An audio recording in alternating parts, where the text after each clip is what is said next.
ನಮಸ್ಕಾರ ಕರ್ನಾಟಕ. ನಾನು ನಿಮ್ಮ ಅಪ್ಪು ಲೋಹಿತ್. ನಾವು ಬಂದಿರೋ ಪ್ಲೇಸ್ ಯಾವುದಪ್ಪ ಅಂದರೆ ಹೊರನಾಡು. ಭಾಳ ಸುಪ್ರಸಿದ್ಧವಾದಂಥ ಜಾಗ ಇದು.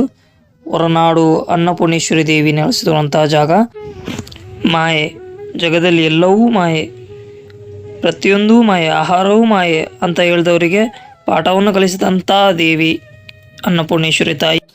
ಸುಮಾರು 400 ವರ್ಷಗಳ ಹಿಂದೆ ಅಗಸ್ತ್ಯ ಮುನಿಗಳು ಇಲ್ಲಿರೋ ವಿಗ್ರಹನ ಇಲ್ಲಿ ಸ್ಥಾಪಿಸಿದ್ದಾರೆ. ಇಲ್ಲಿರೋ ಪುರಾಣಗಳ ಕಥೆಯ ಪ್ರಕಾರ ಇಲ್ಲಿನ ದಂತಕಥೆ ಏನ್ ಹೇಳುತ್ತಪ್ಪ ಅಂದ್ರೆ, ಒಂದಿನ ಶಿವ ಮತ್ತು ಪಾರ್ವತಿ ಇಬ್ಬರಲ್ಲಿ ವಾದ ವಿವಾದಗಳು ನಡೀತಾ ಇರುತ್ತೆ.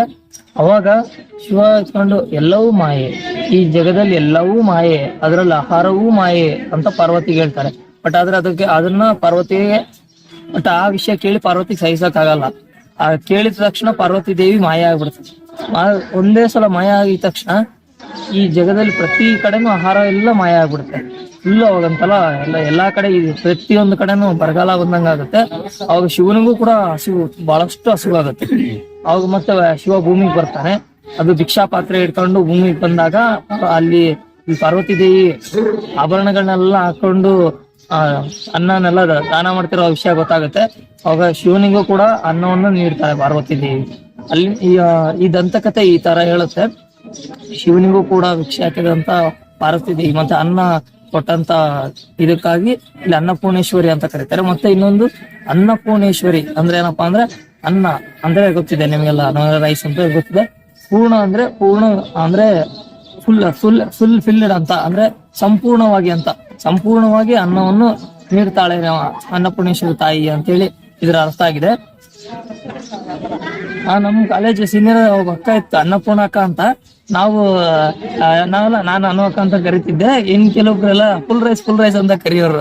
ಅಂದ್ರೆ ಇಟ್ ಮೀನ್ಸ್ ಸಂಪೂರ್ಣವಾಗಿರತಕ್ಕಂತ ಒಂದು ಆಹಾರ ಅಂತೇಳಿ. ಮತ್ತೆ ಈ ಪ್ಲೇಸ್ ಬಂದ್ಬಿಟ್ಟು ಮೂಡಿಗೆರೆ ತಾಲೂಕಿನ ಚಿಕ್ಕಮಗಳೂರು ಜಿಲ್ಲೆಯಲ್ಲಿ ನೆಲೆಸಿದೆ.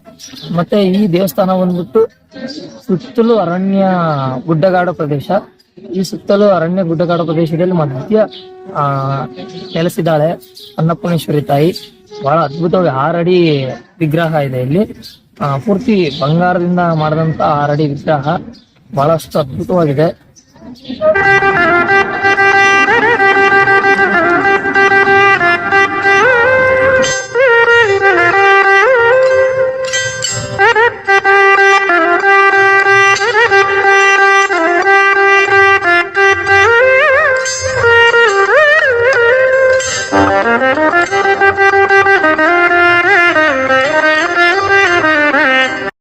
ನೀವು ಒಂದ್ ವೇಳೆ ಏನಾದ್ರು ಚಿಕ್ಕಮಗಳೂರಿಗೆ ಬಂದ್ರೆ ದಯವಿಟ್ಟು ಮಿಸ್ ಮಾಡದೆ ಇಲ್ಲಿ ಬಂದು ಹೋಗಿ.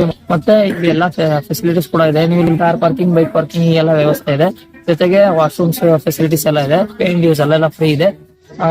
ಸ್ಲಿಪ್ಪರ್ ಸ್ಟ್ಯಾಂಡ್ ಮತ್ತೆ ಬ್ಯಾಗ್ ಲಗೇಜ್ ಇಡೋದಕ್ಕೆ ಜಾಗ ಇದೆ. ಅದಕ್ಕೂ ಅಮೌಂಟ್ ಏನಿಲ್ಲ, ಅದಕ್ಕೂ ಫ್ರೀ ಇದೆ. ಲಗೇಜ್ ನೀವು ಇಡ್ಬೇಕಂದಪ್ಪ ಅಂದ್ರೆ ನೈಟ್ 9 ಗಂಟೆ ಕ್ಲೋಸ್ ಆಗುತ್ತೆ. ಬೆಳಗ್ಗೆ ಮತ್ತೆ ಈಗ 7:30 ತೆಗಿತಾರೆ. 7:30 ರಾತ್ರಿ 9 ಗಂಟೆ ತನಕ ಇರುತ್ತೆ. ನೀವು ಒಂದ್ ವೇಳೆ 9 ಗಂಟೆ ಮತ್ತೆ ಸಂಜೆ ಇಟ್ಬಿಟ್ಟು ಮತ್ತೆ 9 ಗಂಟೆ ನಂತರ ಹೋದ್ರೆ ಇಲ್ಲ, ಬೀಗ ಹೋಗಿರ್ತಾರೆ. ಮತ್ತೆ ಬೆಳಗ್ಗೆ 7:30 ತೆಗಿಯೋದು. ಇನ್ನು ಅಮ್ಮನವ್ರ ಪ್ರಸಾದ ಅಂತೂ ಹೇಳಲೇಬೇಕು. ಇಲ್ಲಿ ಅನ್ನಪೂರ್ಣೇಶ್ವರಿ ಪ್ರಸಾದ ಮಾತ್ರ ಅಮೃತ. ಅದು ಅನ್ನ, ಸಾರು, ಪುಳಿಯೋಗರೆ, 3 ಥರ ಸಾರು ಇರುತ್ತೆ, ಪಾಯಸ ಕೊಡ್ತಾರೆ. ಒಂದಕ್ಕಿಂತ ಒಂದು ರುಚಿಯಾಗಿರುತ್ತೆ. ಭಾಳಷ್ಟು ಎಕ್ಸ್ಪ್ಲೇನ್ ಮಾಡೋಕ್ಕಲ್ಲ, ಅಷ್ಟು ರುಚಿಯಾಗಿರುತ್ತೆ. ಒಂದ್ಸಲ ಅಮ್ಮನವ್ರ ಪ್ರಸಾದ ಸ್ವೀಕರಿಸಿ. ನೀವೇನ್ ನೋಡ್ತಾ ಇದೀರಲ್ಲ, ಇದೆಲ್ಲ ಪೂರ್ತಿ ದೇವಸ್ಥಾನದ ಬಲಭಾಗ. ಇಲ್ಲೆಲ್ಲ ಜನಗಳು ಭಕ್ತಾದಿಗಳಲ್ಲಿ ಬಂದವರು ರೂಮ್ ವೇಳೆ ಏನೋ ನಿಮಗೆ ಸಿಕ್ಕಿಲ್ಲ ಅಂದಾಗ ಇಲ್ಲಿ ನೀವು ವಿಶ್ರಾಂತಿಸ್ಬೋದು. ಮತ್ತೆ ಇನ್ನು ಈ ಎಡಭಾಗದಲ್ಲಿ ಪೂರ್ತಿ ಎಲ್ಲ ಶಾಪಿಂಗ್ ಕಾಂಪ್ಲೆಕ್ಸ್ಗಳಿದಾವೆ. 4 ಕಾಂಪ್ಲೆಕ್ಸ್. ಇದರಲ್ಲಿ ಇಲ್ಲೆಲ್ಲ ನಿಮಗೆ ದೇವಸ್ಥಾನದ ಐಟಮ್ ಫಸ್ಟ್ ಸ್ಟಾಲ್ ಅಲ್ಲಿ ಇರೋದು ದೇವಸ್ಥಾನದ ಐಟಮ್ಸ್ ಎಲ್ಲ ಸಿಗುತ್ತೆ. ನೆಕ್ಸ್ಟ್ ಫ್ಯಾನ್ಸಿ ಐಟಮ್ಸ್ ಎಲ್ಲ ಇರುತ್ತೆ.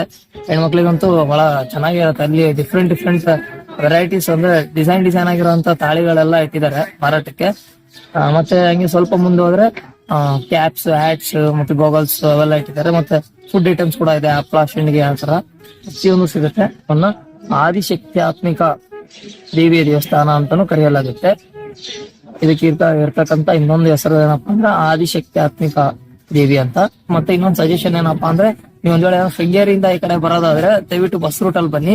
ನೀವು ಇಲ್ಲ ಅಡ್ವೆಂಚರ್ ಆಗಿರ್ಬೇಕು, ಅಡ್ವೆಂಚರ್ ಲವರ್ಸ್ ಅನ್ನೋದಾದ್ರೆ ಬೈಕ್ ರೂಟ್ ಅಲ್ಲೇ ಬರ್ಬೋದು. ಯಾಕಂದ್ರೆ ನೀವು ಹಿಲ್ ಕ್ಲೈಂಬ್ ರೇಸಿಂಗ್ ನೋಡಿರ್ಬೋದು, ಸೇಮ್ ಅದರಲ್ಲಿ ಆ ಲೆವೆಲ್ಗಳು ಹೇಗಿದೆ, ಫಸ್ಟ್ ಲೆವೆಲ್ ಹೇಗಿದೆಯೋ ಅದೇ ರೀತಿ ರೋಡ್ಗಳಿದೆ ಶೃಂಗೇರಿ ಟು ಹೊರನಾಡು.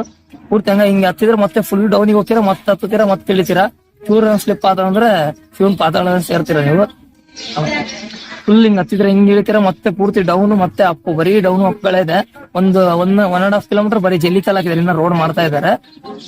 ಮತ್ತೆ ಬಹಳಷ್ಟು ಚೆನ್ನಾಗಿದೆ. ಅಲ್ಲೇ ಫುಲ್ ಬೆಟ್ಟದ ಮೇಲ್ಗಡೆ ಹೋಗ್ತೀರಾ, ಪೀಕ್ ಲೆವೆಲ್ಗೆ ಹೋಗಿ ಬರ್ತೀರಾ. ಕ್ಯಾತನ್ಮಕ್ಕಿ ಅಂತ ಇದೆ, ಅಲ್ಲಿ ಟ್ರೆಕ್ಕಿಂಗ್ಗೂ ಬಿಡ್ತಾರೆ. ಕ್ಯಾತನ್ಮಕ್ಕಿ ಫುಲ್ ಮೇಲ್ಗಡೆ ವ್ಯೂ ಪಾಯಿಂಟ್ ಹೋಗ್ಬೋದು ನೀವು.